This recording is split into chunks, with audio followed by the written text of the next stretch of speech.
Wokeism is a constellation of beliefs that meet the spiritual needs of today's elite. It is a faith grounded in the utopian tradition.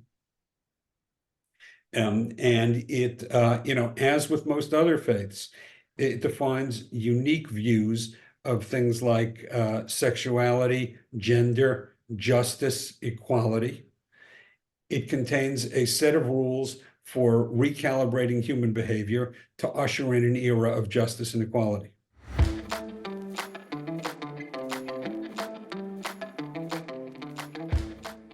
Hello, Culminators. Good to see you all again. We are in some challenging times, and being very smart hardly ever solves problems.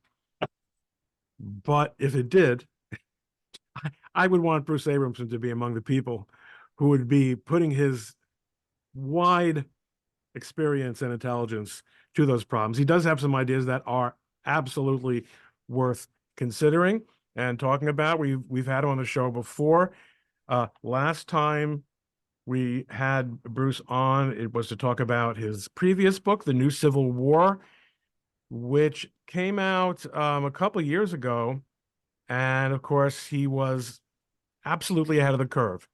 And he did fail to prevent any problems. But not because we listened to him, but because we didn't listen to him. Well, here we are now, and this is the new book, American Spirit, or Great Awokening. Awokening. Bruce, good to have you on again. Let's talk about the book. Great to be here, Ron. Thank you. Great introduction. And let me say for the viewers, the previous book, The New Civil War, was about the civil war between our elites centered in academia and the rest of the country. I am finally now in a position where I can be part of the solution. I'm rebuilding admissions. I'm an admissions director at New College of Florida, which is at the forefront of the reform movement. So, might be a little too late, but we are working to fix the problem.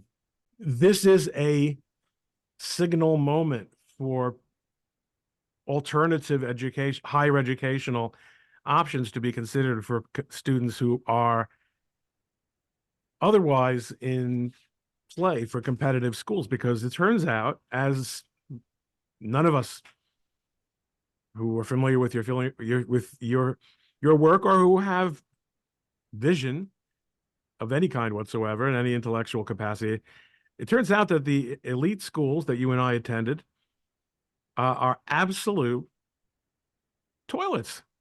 Yes. Who Yes, knew? You knew. Well, part of it, and I think this goes to the new book as well.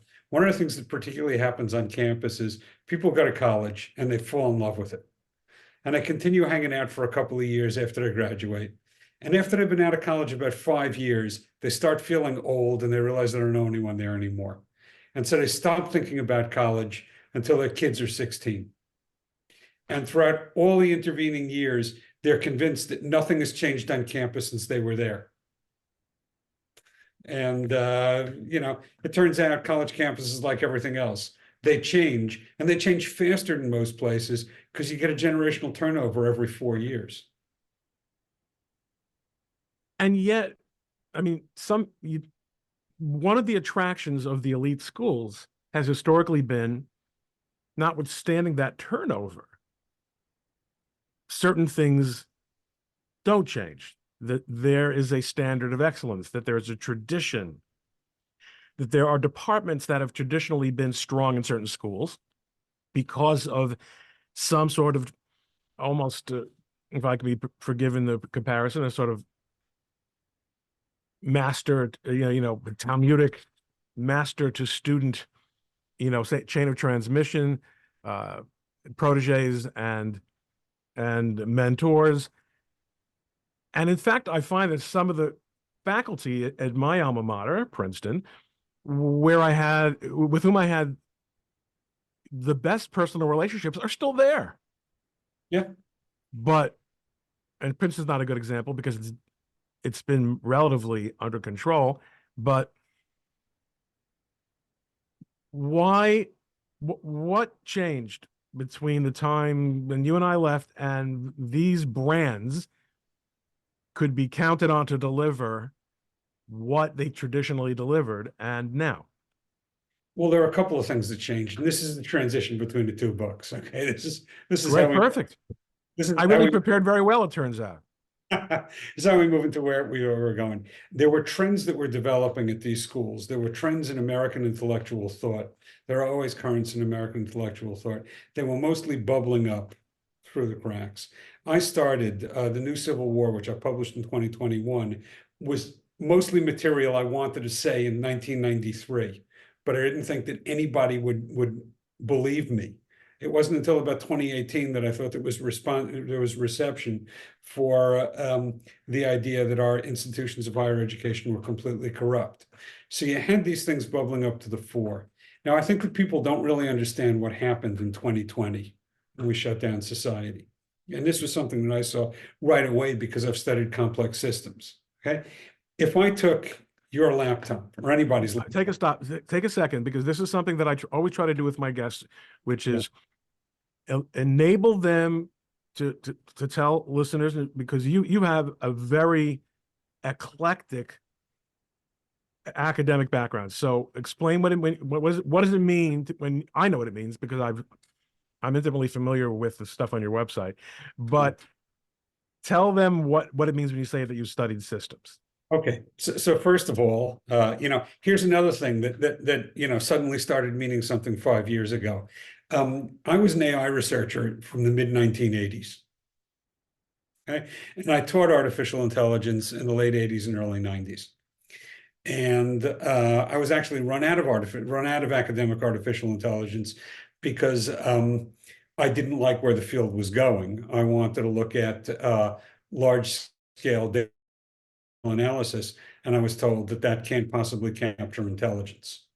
And from there, and this actually colors everything I've done since then, I defined a research agenda, really in the late 1980s. And what I said was, for the first time in human history, we can collect and play with, or manipulate information easily and inexpensively. And what I wanted to understand was how that world made the world a better place.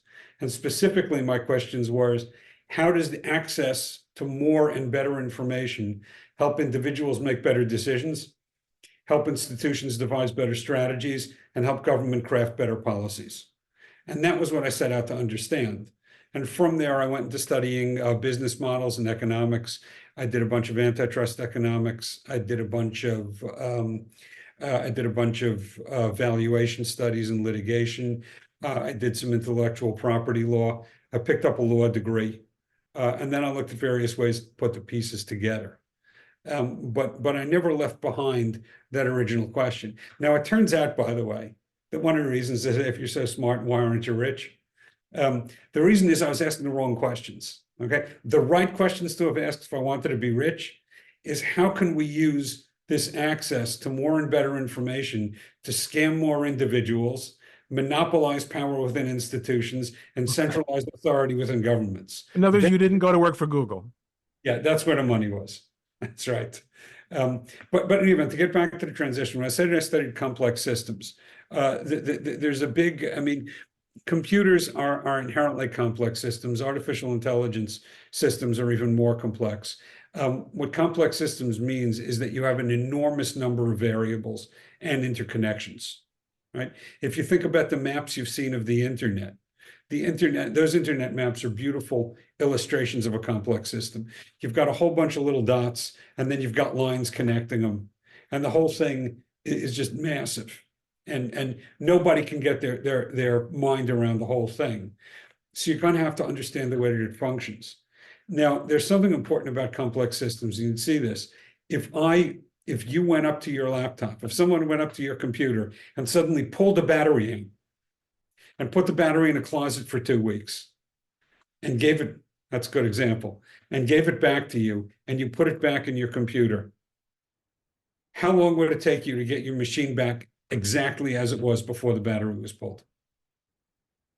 I assume I would have to rebuild it from scratch. You would have to rebuild it from scratch. What would happen when you put the battery back in was a whole bunch of windows would pop up, and some of them would look kind of familiar.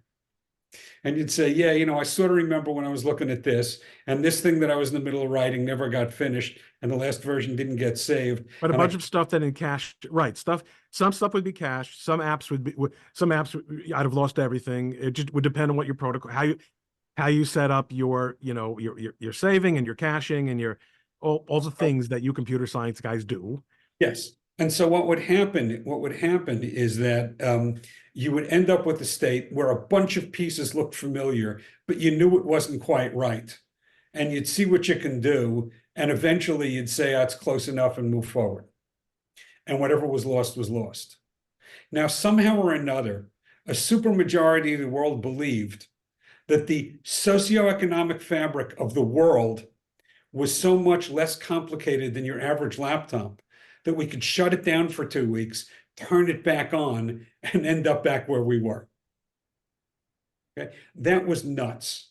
The minute we locked down, whether we kept it locked down for 48 hours or 2 weeks or 2 years, it didn't matter. The minute we locked it down, it was clear that when we brought it back, there would be a whole bunch of pieces that looked familiar. Nothing would be quite right. What I love about this analogy, this metaphor, Bruce, is that it doesn't describe any particular intent on anyone's part. No. Negligence, perhaps, stupidity, lack of a feeling of any sort of accountability. But you're not saying it was a pandemic, and here you're saying giving everyone the benefit of the doubt, which I'm not even suggesting that you are giving them. But even if you would give them the benefit of the doubt, there's no way you can unplug these global complex systems, even if you just, even any one of these Western countries, any advanced civilization that you put on quasi hold for months, it's not going to come back together when you power it back up. That's right. And so what happened was exactly what you would expect. We powered things back up. A whole bunch of stuff looked kind of familiar, so that there are still people who pretend nothing much changed and it wasn't a big deal. But there were a whole bunch of things that people had been working on that were poised to surge forward, that suddenly surged forward and looked completely different. And that's where a lot of the woke issues that I talk about in the new book, suddenly, I mean, the trans movement, the defund the police, all of these things had been there, that kind of been low burner, and all of a sudden they took over the world. I mean, but that, I suppose at this point we start plugging intent in, not intent for the shutdown, but these projects being as they were, large scale, yeah, and deeply staged. yes, they were best positioned to, I mean, what we're describing is a sort of sociological, cultural, technological vacuum. yes, that had to get filled when the power it didn't just switch back on, but as it came back on, the ones in the best positions to fill that vacuum with content and with direction and policy and things were the ones who had these ongoing so these projects end up getting immensely less pushback than they would have without the shutdown. That's absolutely true. And it's also, there's another point to remember. It's not just that these were people who had projects. Everybody had projects. The people who were best positioned to surge forward were the ones who had projects where that knew, that understood, we can't sell this right now. We have to wait for some major upheaval. We have to wait for a revolution. We have to wait for a break. We have to wait until people are receptive to this, and then we can surge forward. Okay, so there were definitely people out there. It's not global intent. There were definitely people out there who said, I've got this thing that I really want to sell, and I feel like I'm almost there, but I don't think the market is there yet. And all of a sudden, I just need there to be some sort of a discontinuity so that people are looking for something new, so that there's an opportunity to inject it. And we gave that to them with the shutdown and the restart. And so those are the ones that surged forward most successfully. That's really depressing.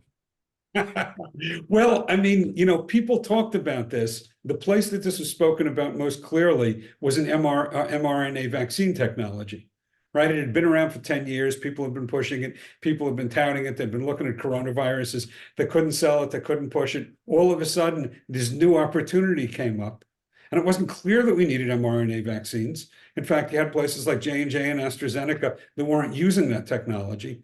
Sure. I But mean, I remember hearing about them, many years ago, including in connection with possible approaches to cancer. yeah, yeah, but they were a technology into which people have invested an enormous amount of money. There was a lot of hope. There was a lot of vested interest.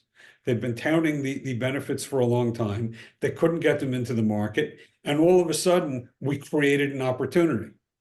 Now, my contention is that that happened broadly across society. It was rarely quite as obvious. And this is, let's go back to the new book, is that basically there are three parts to the book, and it's a three-prong argument.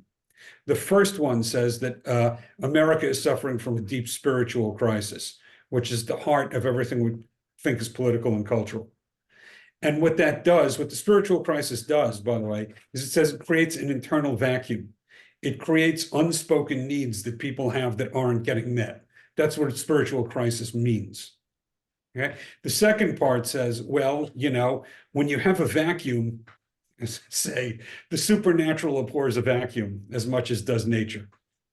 Okay. If you've got a spiritual vacuum, something is going to rush in to get it. And what I show is that the woke movement, the various planks of the woke movement, which we should define or going forward, what I call wokeism, really is a full-blown religion in that it meets the spiritual needs of their adherents. Okay? It's an anti-biblical religion, right? It doesn't look like the ones that came before it. It is, of course, as a Western faith, it is post-Christian and largely a reaction to Christianity.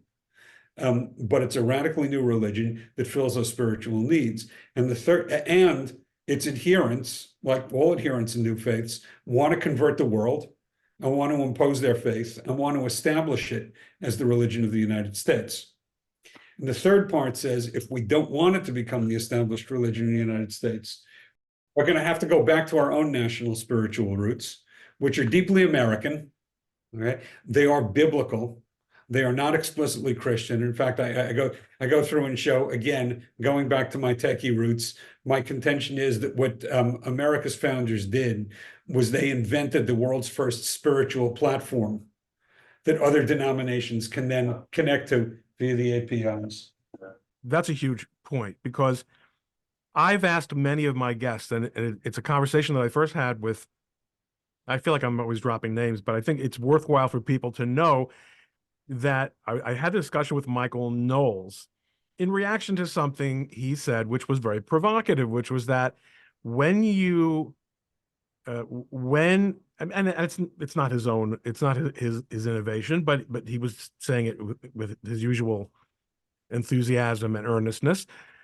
When people espouse values that are antithetical to tolerance, those values are not consistent, or are not entitled to toleration, which is as a free speech lawyer, a very dangerous, potentially, formulation, because that was how we got all the cancel culture and all the deplatforming. But he also wanted to extend it to religion. And he says none of the founders would recognize Satanism as a religion that they intended in any way to have been protected under the First Amendment. First Amendment doesn't have any exceptions to it, but what Michael was saying is that that's a negation of spirituality. It's a negation of spirituality. Does your platform account for, let's not even call it Satanism, but the nihilism that underlies so much of the ideology, the dominant ideology? I'm not sure that it's necessarily at the root of wokeism, but it is actually, you wanted to define wokeism. Yeah. Let me hear your definition before you answer my question. Wokeism is a constellation of beliefs that meet the spiritual needs of today's elite. It is a faith grounded in the utopian tradition. And as with most other faiths, it defines it defines unique views of things like sexuality, gender, justice, equality. It contains a set of rules for recalibrating human behavior to usher in an era of justice and equality. Okay. Now, I mean, So what you just said, as you pointed out, these things are consistent with any religion. So far, yes. you're just giving me the framework. Well, that is the framework. This is a specific one. It is very hard to define a religion. I mean, we could, it's basically, you could say, well, Christianity is the belief that God sent his only son to die for our sins. Islam is the belief that there is no God but God and Muhammad is his prophet. And those are accurate definitions, but they're not terribly informative. They don't tell you anything about how Christians or Muslims behave or All what right, they have to but do. wokeism definitely has a number of dominant axes Yes.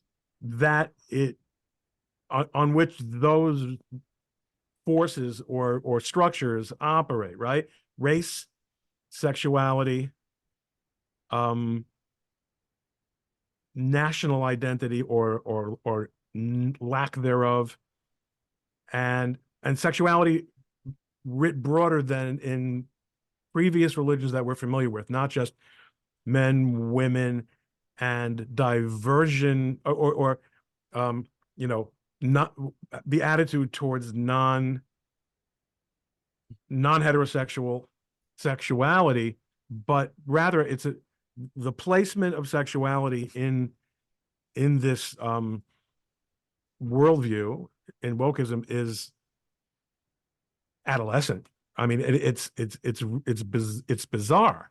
It's how, I mean, the race part, like, we've kind of gotten used to for a while, but the amount these people spend talking about sex is what other religions are that obsessed with it? I mean, you're familiar with Judaism. We've got entire tractates dealing with all kinds of sex stuff, the vast majority of which deals with heterosexuality. Right. But it's not front and center. In fact, we tend to put it rather in a dimmer light in terms of, the sexualization of children, the sexualization of life and culture. I mean, how does that fit into this big picture? Well, I would say that you have to look. I mean, this is why these are what you've talked about are the manifestations of these beliefs. Okay. I look, for example, I have a chapter on the trans movement. It's appeared earlier in Human Events about 2 years ago as an article called the Trans Movement and the Woke Soul. And I want to be very clear. I'm not writing about transgender people. Okay. What interests me is less people suffering from gender dysphoria or people who think they're suffering from it than the movement. And by the movement, I mean tens of millions of people who had never knowingly met a transgender person, who had never given the issue any thought, who woke up about a decade ago amidst a fight over bathroom signage laws in North Carolina and suddenly discovered this passionate need to rewrite all of society around this movement. Okay. This is a very interesting social phenomenon. Yeah. Okay. How does this happen? And my contention is that it happened. Okay. My contention is that, there are people out there saying, well, there are billionaires who put a lot of money into it. And that's true. But at the end of the day, that doesn't really explain it. Why did they choose to put their money there? Well, it also doesn't explain. It doesn't matter how much, CNN Plus is a great example. I don't care what kind of branding or what kind of resources you bring to a product. If nobody wants it, it won't sell. Okay. This product sold powerfully. My conclusion is that it must have met an unmet need. Right. And here is the unmet need. Okay, here's this is the problem where people get distracted too easily. So someone says a trans woman is a woman, which for some reason is always spelled with an exclamation point. The important part of it. Well, let's go back. A trans woman is a person, and I'm going to try to state this as objectively as I can, a person who was born male who later realized that they were female. Okay, that's a trans woman. And now we're saying a trans woman is a woman. This is not, it's important that we accommodate trans women and treat them as women. It's not a trans woman as a man who has chosen to go through life living as a woman. Okay, it's not a question about how we treat them. This is a question of identity. Okay, for a trans woman to be It's a question of definition. Question of definition, but it's also a deeply metaphysical statement. Because for a trans woman to be a woman, you're telling me that you believe, first of all, that you are more than your body. Which is a spiritual statement. Which is a spiritual statement. It's deeply spiritual, it's deeply metaphysical. You are more than your body. You're also telling me it is meaningful to speak of being born into the right and wrong body. Okay? It's meaningful to be born into the wrong body. Which is the dualism of classic, and possible. Well, it may or may not have manifested itself in other faiths. My point is, this is deep metaphysics, this is deep spirituality. If you look at it, if somebody who appears to be male, somebody comes and says, my genetics, my endocrinology, my reproductive physiology are all male, but I correctly know that I'm a woman. I know that the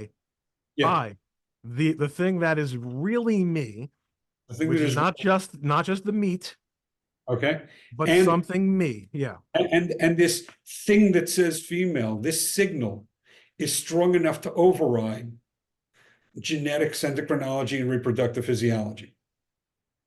Okay, now what is it? Well, it's not experiential because you're born with it and it's innate, which is why we can't gender babies anymore.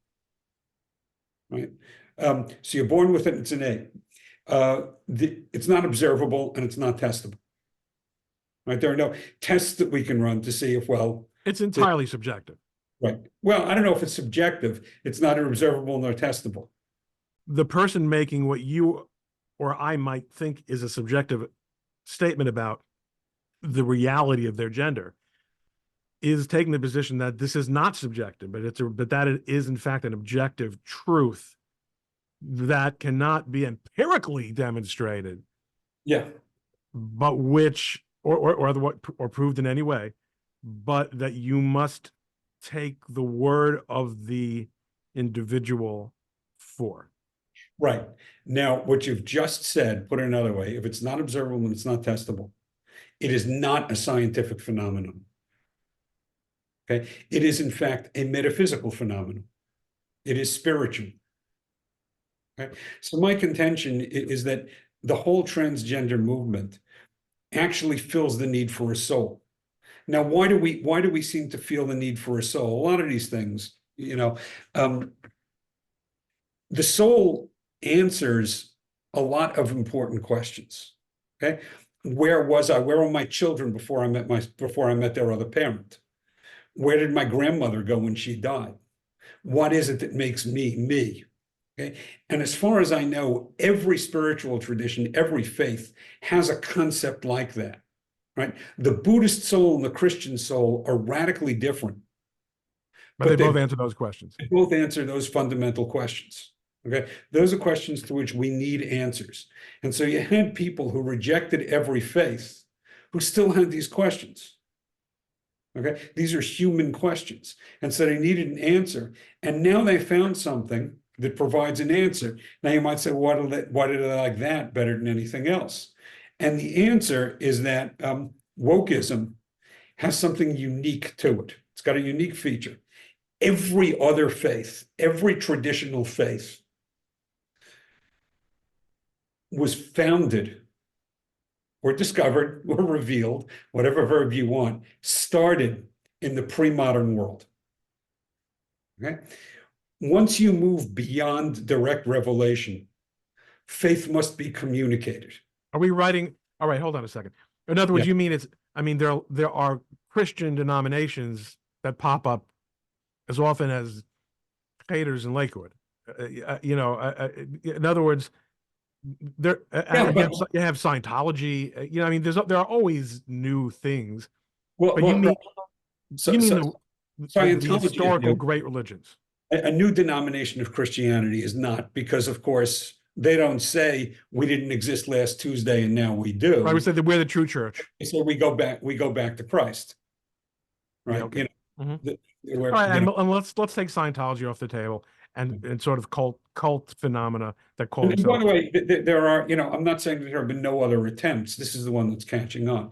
But basically, what happens is that for any faith that got its start in the pre-modern world, the only way to transmit it was through communication, through language and metaphor and story and writing. And it had to be communicated first broadly among the contemporaries of those who experienced direct revelation, and then through the generations. And the language that you use is language that resonates with those people. So this is one that always works well when I have an evangelical audience, right? The Lord is my shepherd, I shall not want. Okay, beautiful poetry. Psalm 23. Here, right? Yeah. Except one thing, King David, who wrote it, okay? What's the most important thing? When you read that sentence, what's the most important thing to know about the author? He was a shepherd.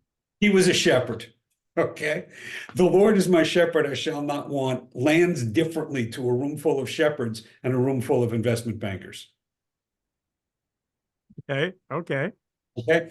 The idea that religion is tied up in pastoral metaphor comes about because religion was communicated through pastoral societies.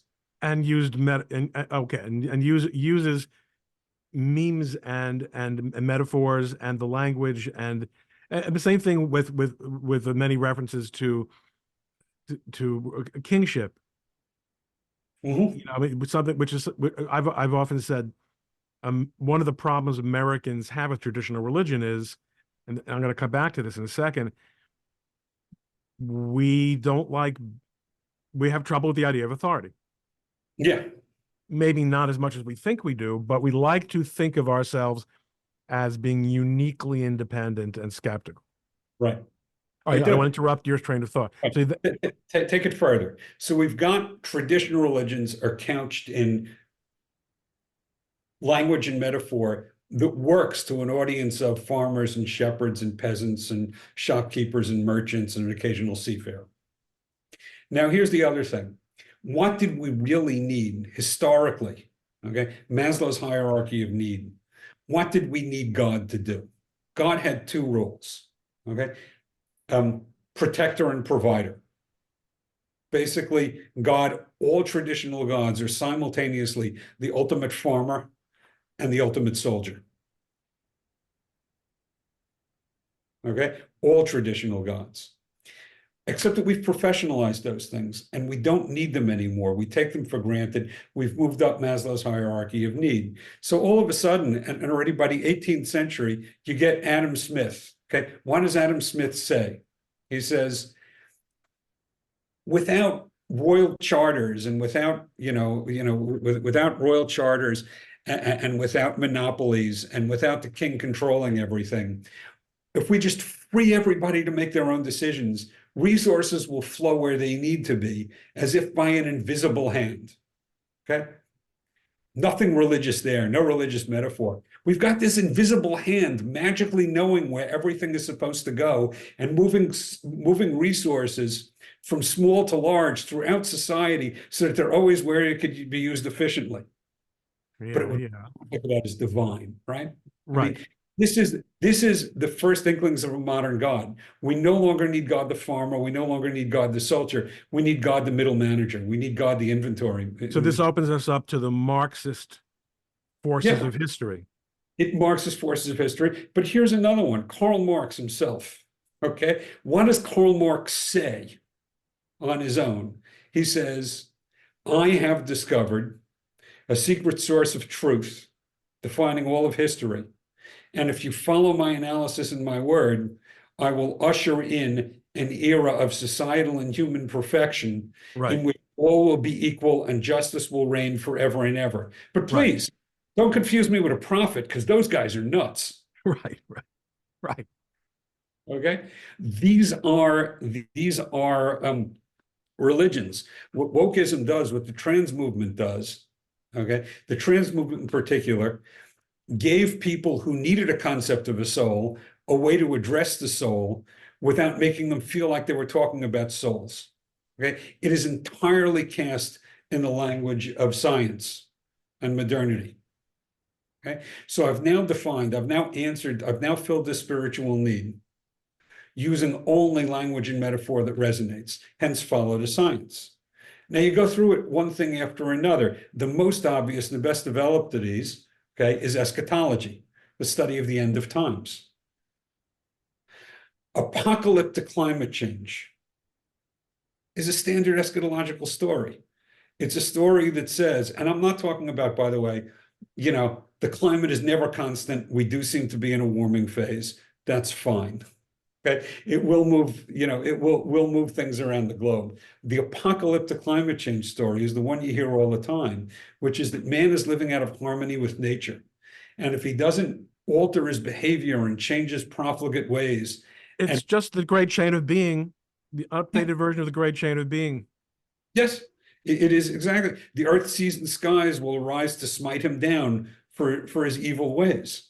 Okay, this is now I don't understand. I do understand why people ask the soul questions. I do not understand why people need an end of time story. They seem to. It pops. And like most eschatology, whenever the time of redemption is predicted and passes without redemption, it's merely readjusted. Yeah, I don't know why we have that one. We seem to, and in fact, even our own society. Okay, it's interesting. When did you first start hearing about, people really worried about climate change as a, global altering phenomenon? The 80s. Really? Yeah. Okay, because I don't remember it until the mid 90s. Okay. And for me, what becomes relevant is that the moment in the 80s, we were all convinced that the American-Soviet conflict would lead to a global thermonuclear war that would destroy the world. Nuclear winter. Yeah, and as soon as we moved beyond that fear, by the mid 90s, it had to be replaced with a new way to destroy the world, also based on our own technology. All right. Now, yeah, go ahead. No, I don't want to stop you because you really thought this out, so I don't want to lose it. So so we've got this eschatology, and it goes on. You say we've all gotten used to the thing about race, right? Now, folks like us, we can go to people and say, well, I'm not racist. In fact, I don't think I've ever once made a decision in my life in which race was a factor. Okay? And the woke hear that and they say, no, you don't get it. Racism is pervasive. It permeates all the institutions of society. Even when you can't see it, it's there lurking in the background. It can't be avoided. It can't be overcome at a personal level. Right? And we find that objectionable.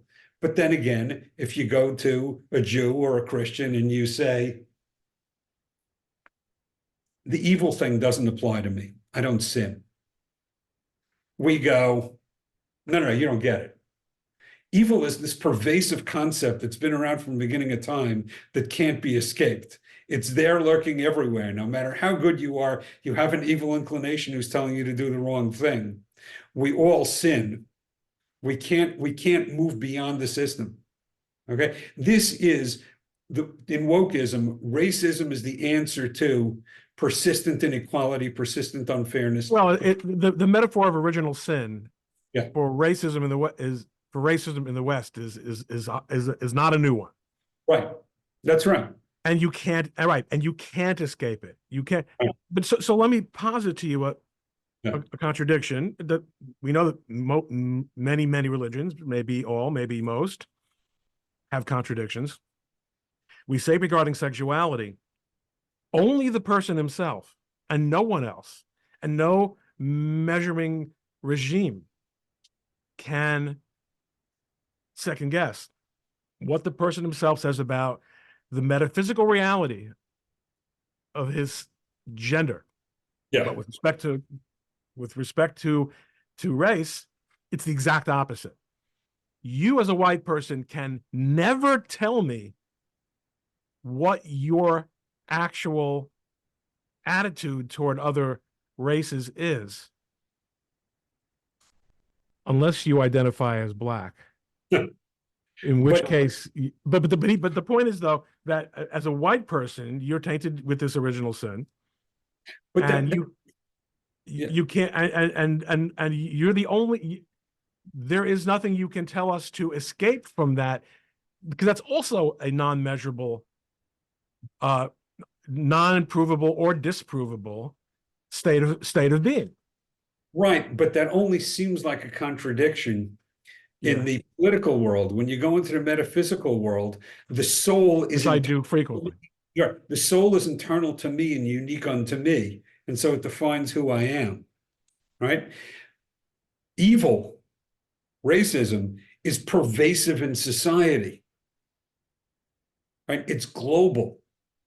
So yeah, what you're saying is when it comes to understanding what's internal to you, that's up to you. And when it comes to understanding what's global in the world, you can't opt out of it. That's not a contradiction. Let's stick a pin in that, because I believe I can slug that up if I Maybe. have if I have a minute to think about it. Bruce, Yeah. believe it or not, we're getting to that point. Okay.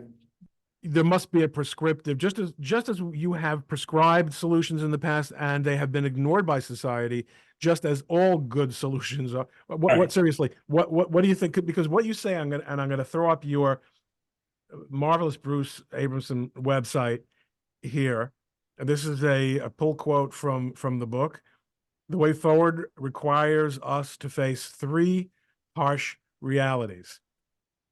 So obviously you see a way forward. Yes, I do.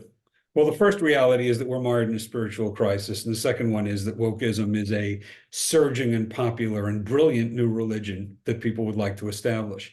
The third one goes back to the concept I teased before about the spiritual platform.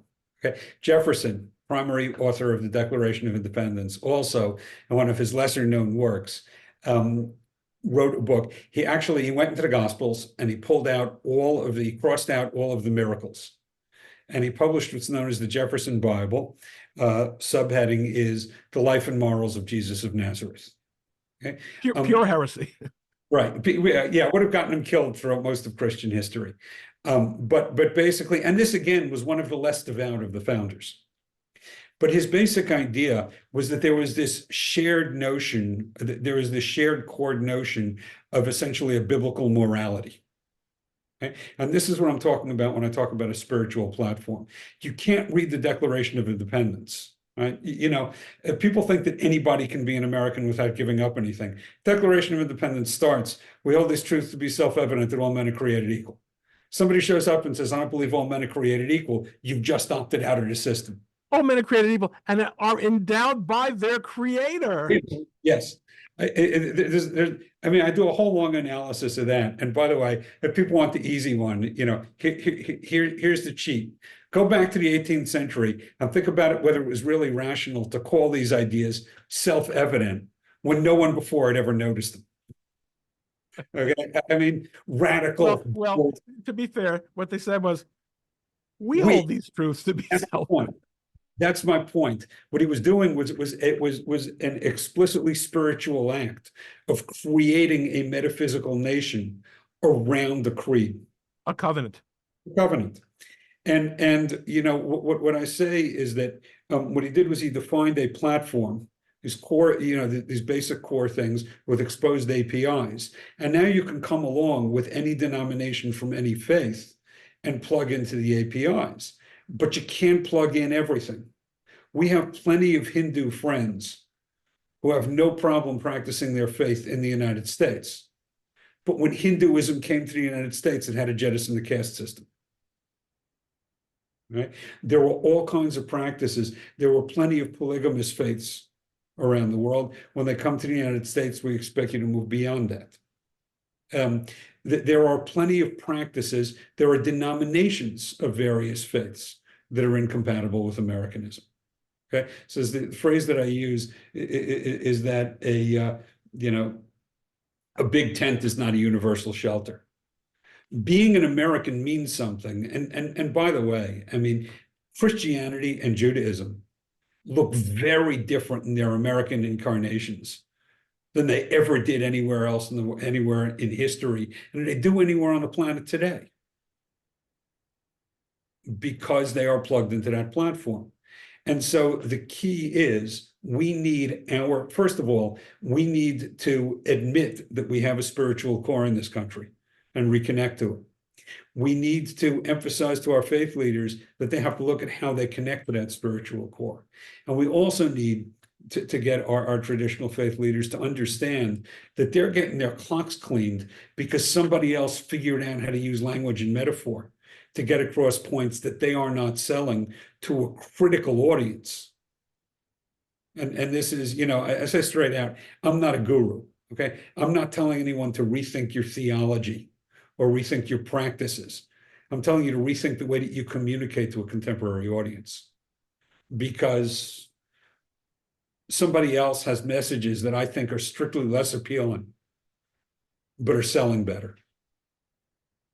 And so this is it. We need to reconnect to America's spiritual roots. We need to re-inject faith into American civic life. And we need to get our faith leaders to really think of, to really understand why wokeism is catching on. This last point is really important, because you're anticipating my question, which was, all right, great, let's all agree that we need more faith. Well, guess what? A very large percentage of people don't have the faith. They don't believe it. They don't believe it and can't bring themselves to believe it. And being Americans, every American's a Missourian. Show me, prove it to me. Yeah. It's not enough, because, as you say, provision of the base. We live in an age of plenty. One of the most fun chapters that we didn't talk about is what happened with COVID. Okay. And I go through everything that happened during COVID, and I show how if you translate it from the scientific language, which sounds bizarre, into spiritual language, into faith language, it all makes sense. Okay. And I don't know how many readers know, we read a different Torah portion every week, right? There is, there is one, there's one called leprosy, which doesn't deal with leprosy. The one before it deals with leprosy. And I was reading, okay, during, must have been April of 2020. I was sitting and reading that portion, and I was reading the processes for treating a leper, okay, while looking at the COVID protocols. And if you go into Leviticus and you read this, you will see, if you notice the first symptom, you call a priest who's a trained expert who runs a test. And if the test is negative, you quarantine it, you isolate at home for a week. And if it's positive, you're quarantined outside the camp. And then you do a series of tests and retests. And after enough retests, if they're all negative, then you can bring an offering that says, well, I must have done something wrong. Now, please admit me to society. But if any of them are positive, you're quarantined outside until you go a week without seeing the symptom. When you get another test, I mean, it is exactly the COVID protocols. Everything that was done during COVID, the statements we all saw on, social media, where people would say, this pandemic persists, continues because of the unvaccinated. Right, because of sin. Right. I wear double and triple masks, and I got the shot and the booster. I still got COVID, but because I've taken all these precautions, the science has made it so that they weren't worse, but now I'm worried about long COVID. Okay. This is nuts. This sounds like someone who took medical precautions that failed. In fact, it's Calvinistic. Yeah. It's the plague persists because of the unclean and the impure. I took all the precautions and I was still stricken, but thanks to God's mercy, I was saved, and yet I'm still worried about the long term. Okay, down the line, the face mask was clearly a sacred garb. It never made any sense. Okay, at its core, oh, I'm going to wear a random filter, not worrying about whether or not it's fitting or the way that it's attuned to whatever I'm trying to filter out. But it'll work because everybody else is wearing a random filter. It's It's kind an of like, amulet. yeah, it's and the rationale of, well, it has to block something. It's like, yeah, try leaving your windows open, but your screen's down during a hurricane. The screens block something. You know they block something because their outside is wet. Your living room's getting flooded. Right. But the screens Bruce, did block something. Bruce, you are an absolutely novel thinker, and I'm hoping that by virtue of this conversation, Oh, more people will become familiar with your book, which is on my shelf, not the shelf behind me, but the shelf in the famous Ron Coleman home studio. Um, I and kept it short and I try to keep it readable. well, it sounds like people are really. I mean, you really are bringing a truly unique perspective to a number of things. But again, you do have this esoteric, multidisciplinary approach to life, which has made you so very happy, as you and I have discussed so often. The Uh, uh the curse of there, Cassandra. yes, is there any blessing really like the blessing of genius? I don't think so. From what I hear, from what I why would I know? Bruce, thanks again for coming on. Everybody, Always a listen, pleasure. all things being equal, just Google Bruce Abramson and you'll find your way to the website where you can buy not only American Spirit or Great Awokening, but his previous works, some of which are a little bit more esoteric than others. But I mean, come on, you could do that, or you can read another stupid mystery novel. Come on, get serious.